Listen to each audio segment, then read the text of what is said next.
Inicios del proceso de independencia. Objetivo de la clase: analizar los múltiples factores que originaron y condicionaron el desarrollo del proceso de independencia en Chile. El proceso de independencia chileno se enmarcó en el contexto revolucionario de América y España a principios del siglo XIX. Múltiples causas motivaron que las distintas juntas de gobierno dieran paso a países independientes en América. ¿Qué acontecimientos explican el inicio del proceso de independencia en Chile? División de la sociedad, patriotas y realistas.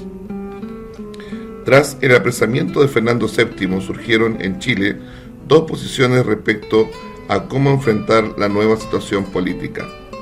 Los realistas, defensores de la monarquía y sus instituciones, y los patriotas, que defendían, al igual como ocurría en España, que en ausencia del rey la soberanía volvía al pueblo. La segunda posición se impuso, no sin diferencias en su interior, y el 18 de septiembre de 1810 se realizó en Santiago un cabildo abierto, en el cual se formó la primera junta de gobierno, presidida por Mateo de Toro y Zambrano. En nombre del rey, la nueva institución debía administrar los asuntos del gobierno. Esto significó que la élite criolla pasara a ocupar cargos de importancia en el aparato administrativo, hasta ese momento en manos de funcionarios españoles.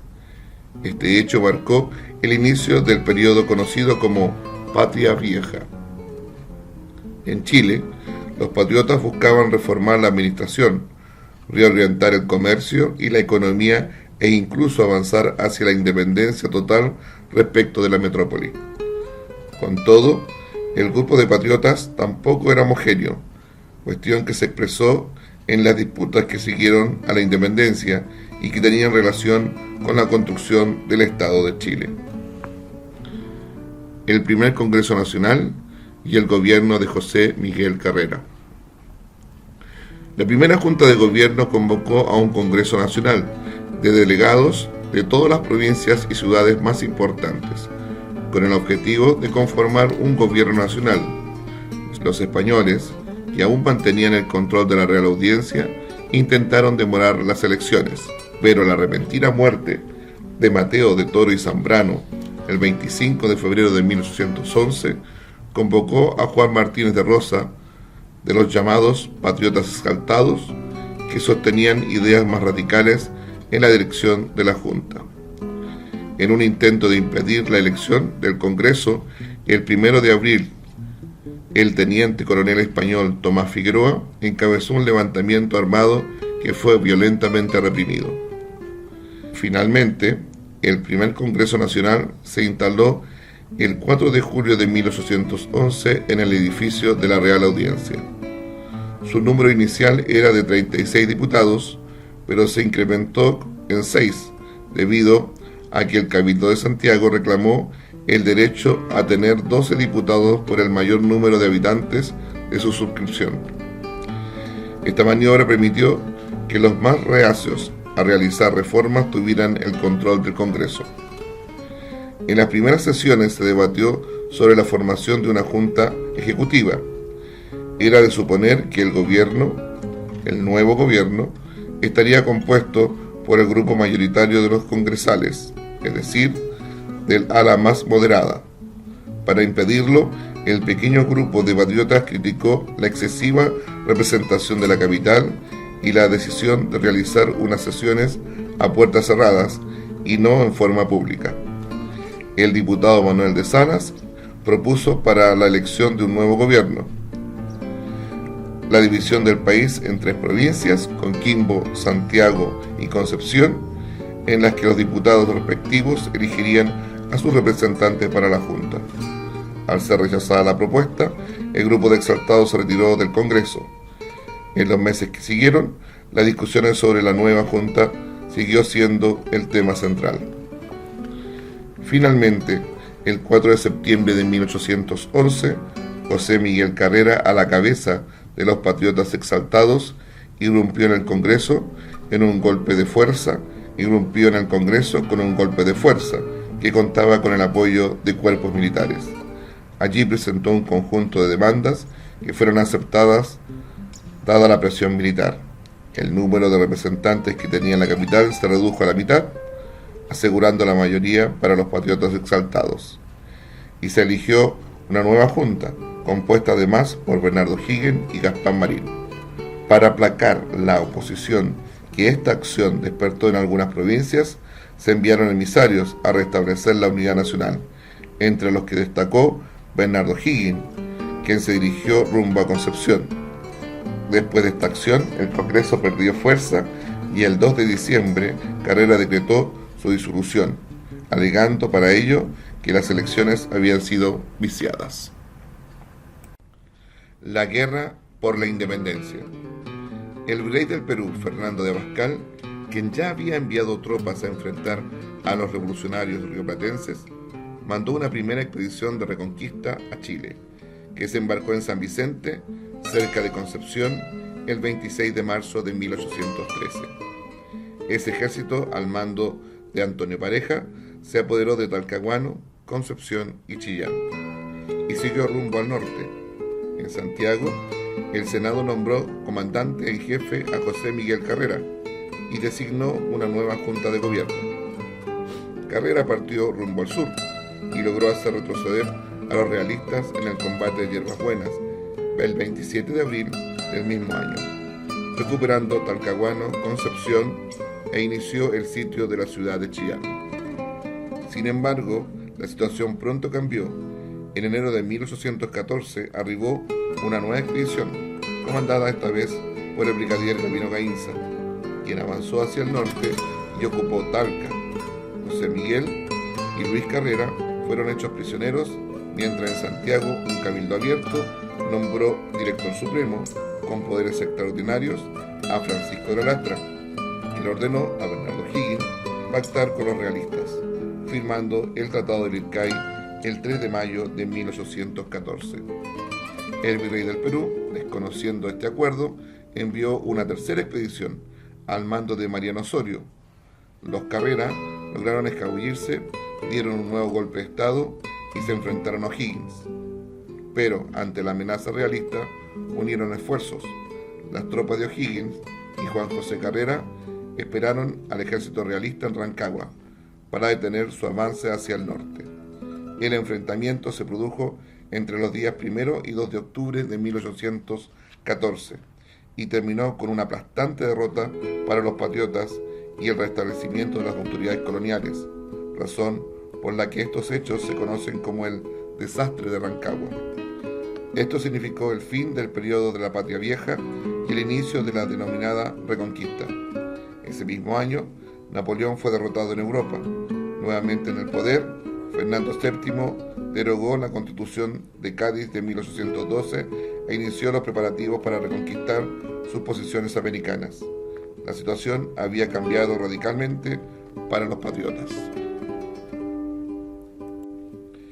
La Reconquista Española, 1814-1817. Una vez instalado en el cargo de gobernador, Mariano Osorio creó los tribunales de vindicación para juzgar a los patriotas.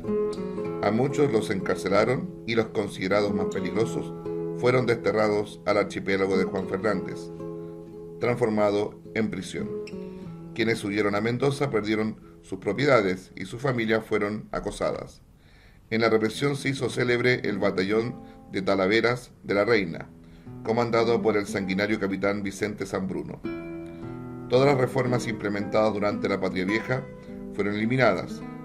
En diciembre de 1815, Osorio fue reemplazado por Casimiro Marco del Pont, quien hizo aún más severa la represión. La violencia ejercida por los gobernadores españoles profundizó los sentimientos patrióticos en Chile.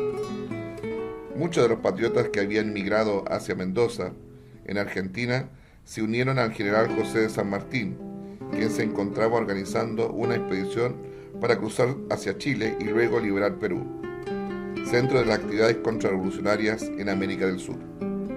Los ánimos de los patriotas se mantenían gracias a los preparativos del Ejército Libertador en Mendoza y a las acciones de algunas montoneras en Chile, siendo la más célebre y audaz todas las dirigidas por Manuel Rodríguez, un joven abogado que había sido secretario de gobierno de José Miguel Carrera y a cuya cabeza le puso precio Marco del Pont.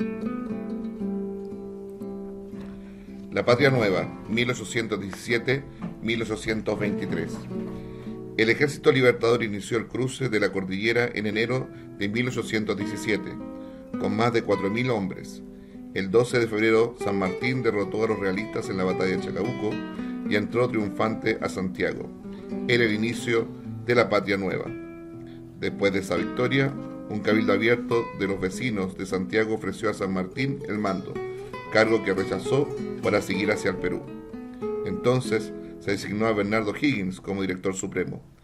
El 12 de febrero de 1818, en momentos en que un ejército español avanzaba hacia la capital, desde Talcahuano, el nuevo gobernante firmó el Acta de Independencia de Chile para declarar explícitamente la completa autonomía de España.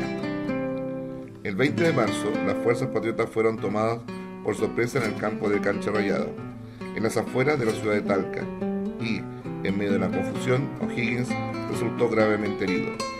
Las noticias de la derrota llegaron a Santiago, provocando el pánico entre la población, y mientras muchos se aprestaban a huir nuevamente hacia Mendoza, Manuel Rodríguez, al grito de "Aún tenemos patria, ciudadanos", organizó el batallón de húsares de la muerte y se preparó para defender la ciudad. Por su parte, San Martín logró reagrupar sus tropas en los llanos del río de Maipo, muy cerca de la capital, donde derrotó definitivamente a las fuerzas realistas en la batalla de Maipú el 5 de abril. Gobierno de O'Higgins. En octubre de 1822, O'Higgins promulgó una nueva constitución que mantenía el predominio absoluto de la voluntad del director supremo, cuyo mandato se prolongaba por otros 10 años. Esto hizo que los ciudadanos vieran en la Constitución de 1822 un intento de O'Higgins por perpetuarse en el poder. En los primeros días de diciembre, la provincia de Concepción, con su intendente, el general Ramón Freire, a la cabeza, desconoció la nueva Constitución y la autoridad de O'Higgins.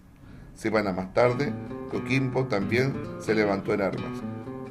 Un mes antes, en noviembre, una asamblea había sido elegida y en los primeros días de diciembre se reunió para pronunciarse sobre las normas que debía regir al país. Al conocerse estas noticias en Santiago, la élite capitalina se congregó en el Cabildo, donde solicitó y obtuvo la renuncia de O'Higgins, designando entre sus filas a una nueva junta de gobierno. Esta, sin embargo, no fue reconocida por las provincias sublevadas, que mantuvieron sus asambleas revolucionarias. Freire, por su parte, acordó con la Junta que 3 delegados, elegidos cada uno por sus respectivas provincias, formarían un gobierno hasta que se aprobase una nueva constitución. Principales obras del gobierno de Bernardo O'Higgins. Reapertura del Instituto Nacional y de la Biblioteca Nacional. Se fundaron escuelas en casi todos los pueblos, en las que se impartió una enseñanza absolutamente gratuita, bajo la responsabilidad de los cabildos. Además, se dictó una resolución que obligaba a los conventos a mantener escuelas de primeras letras. Un importante avance se logró con la adopción del sistema de enseñanza lancasteriano o de ayuda mutua.